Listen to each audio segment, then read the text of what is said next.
الرحيم. الحمد لله رب العالمين، والعاقبة للمتقين، ولا عدوان إلا على الظالمين.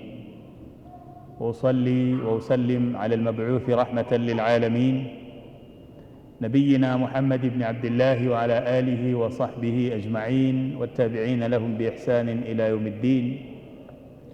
سبحانك لا علم لنا إلا ما علمتنا إنك أنت العليم الحكيم.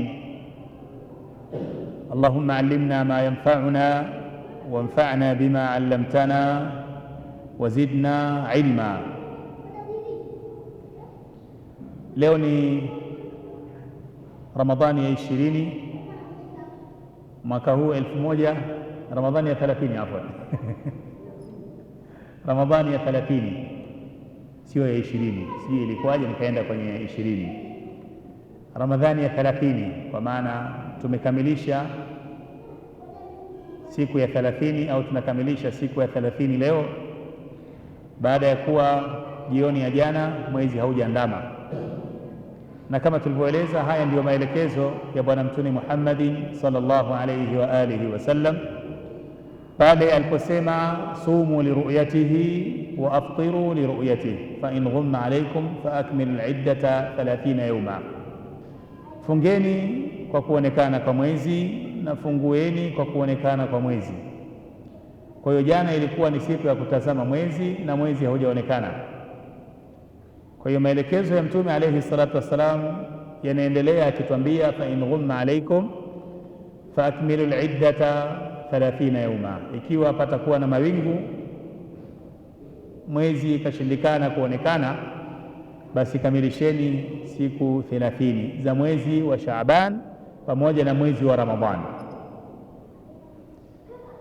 Ikiwa tuna uhakika kuwa kesho ni siku ya Idi, pamoja na kuwa hatuna uhakika kuwa sisi tutafika, lakini kesho ni siku ya Idi, tunamwomba Allah azza wa jalla atujalie miongoni mwa wale ambao watadiriki siku hiyo na kutekeleza ibada ya salat al-Eid.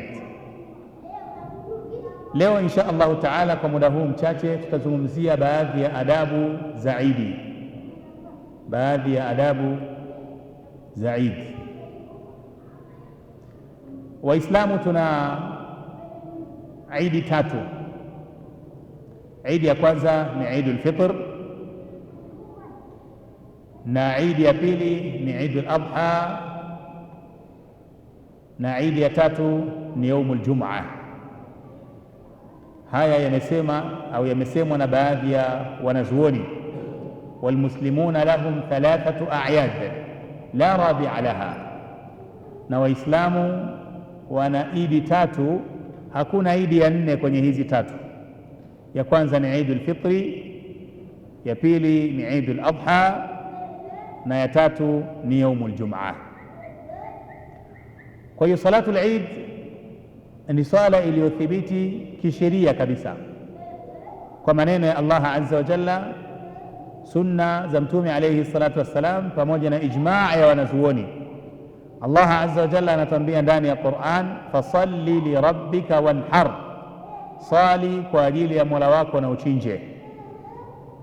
Kundi kubwa la wanazuoni wanafasiri aya hii kuwa lengo la swala iliyokusudiwa hapa ni salatul Eid.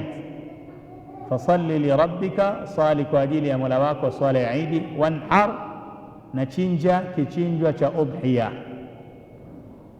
Kwa hiyo madamu imetajwa Eid al-Adha, inaingia kadhalika Eid al-Fitr au Eid al-Fitri, pamoja na kuwa aya hii inaweza kuendelea kutumika kuwa ni ushahidi juu ya kila sala kwamba unatakiwa uswali kwa ajili ya Mola wako, na juu ya kila uchinjaji kadhalika unatakiwa uchinje kwa ajili ya Mola wako, kama ambavyo inaweza kutumika kwenye swala nyingine, inatumika kadhalika kwenye salatul Eid. Ama sunna, ama katika sunna imethibiti kwa mapokezi ya masahaba wengi kuwa Mtume alayhi salatu wassalam kana yusalli salat al-Eidain, kuwa alikuwa anasali swala za Eid mbili. Miongoni mwa wale waliopokea ni Ibn Abbas radhiyallahu anhuma, amesema shahidtu al-Eida ma rasulillahi sallallahu alayhi wa alihi wasallam wa Abi Bakar wa Umara wa Uthmana, nimehudhuria kwenye swala za Eid tangu zama za Mtume alayhi salatu wassalam zama za Abu Bakar, zama za Umar, zama za Uthman, fakulluhum kanu yusalluna qabla alkhutba, na wote hawa swala ya Idi walikuwa wanatanguliza swala alafu ndio inakuja khutba. Hivyo ajmaa almuslimuna ala salati al-Eidain. Ndio maana Waislamu kuanzia wasomi na hata Waislamu wa kawaida wameafikiana juu ya usheria wa sala ya Idi, ikiwa ni Eid al-Fitr pamoja na Eid al-Adha. Nini hukumu ya swala ya Idi? Wanazuoni wana takriban kauli tatu kwenye hili.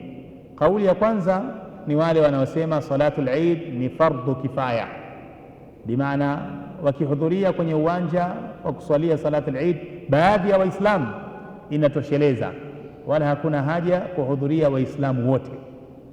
Lakini ikiwa hakuna Muislamu atakayeswali, basi Waislamu wote wanapata madhambi. Ndiyo maana ya fardhu kifaya. Hii ni kauli ya kwanza. Kauli ya pili ni kauli ya wale waliosema salatul Eid ni fardhu ain, swala ya Idi ni fardhi kwa kila Muislamu, lazima uiswali. Kila Muislamu ni lazima asali salatul Eid. Kauli ya tatu ni kauli ya wale wanaosema salatul Eid ni sunnatun muakkada ghairu wajiba, ni sunna iliyosisitizwa na kukokotezwa na wala si wajibu. Ni mukhtasari wa kauli tatu hizi za wanazuoni. Wapo ambao wanaitia nguvu kauli inayosema ni fardhu ain, na wapo ambao wanaitia nguvu kauli inayosema ni sunnatun muakkada. Iwe itakavyokuwa, Bwana Mtume alayhi salatu wassalam amesisitiza sana watu kuhudhuria viwanjani kwa ajili ya kuja kuswali salat al-Eid. Hata wale wanawake ambao wana dharura nao wakatakiwa waje uwanjani kuswali, hawataswali, lakini watashiriki pamoja na Waislamu kwenye mambo mengine, ikiwa ni pamoja na dua na kusikiliza khutba. Wanasema haya yote yanaonyesha umuhimu wa salat al-Eid.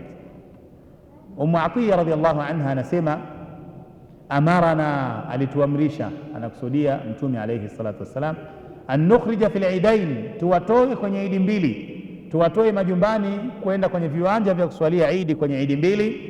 Makundi haya yafuatayo: al-awatiqa wa dhawati al-khudur. Hao ni wanawake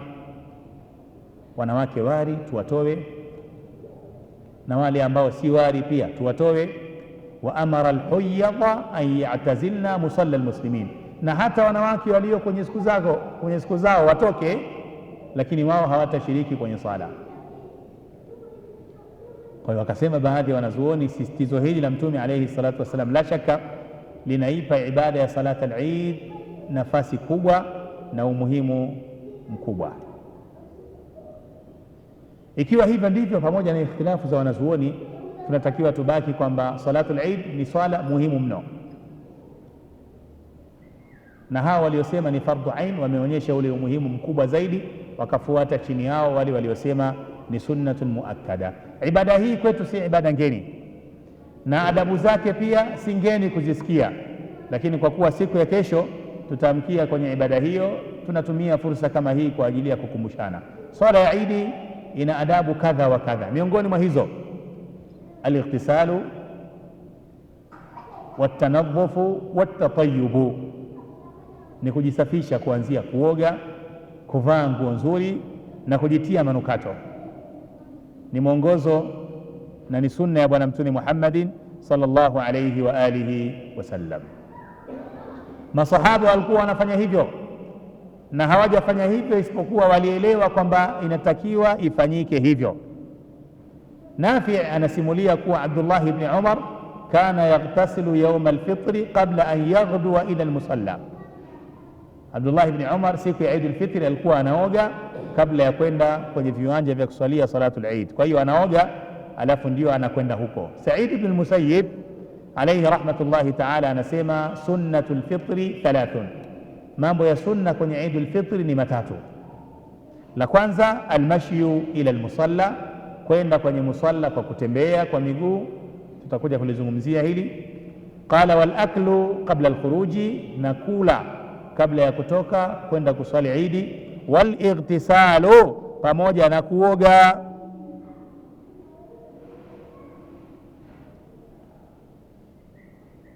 Lakini kadhalika tumezungumza kupendeza, uvae ile nguo nzuri zaidi ulionayo.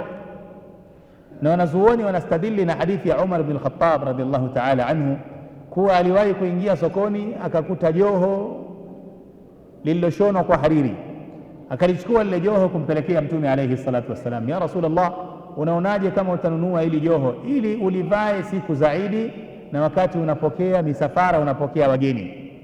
Mtume alayhi salatu wassalam akasema, innama hadhihi libasu man la khalaqa lahu, vazi hili ni vazi la wale wasiokuwa Waislamu, ni vazi la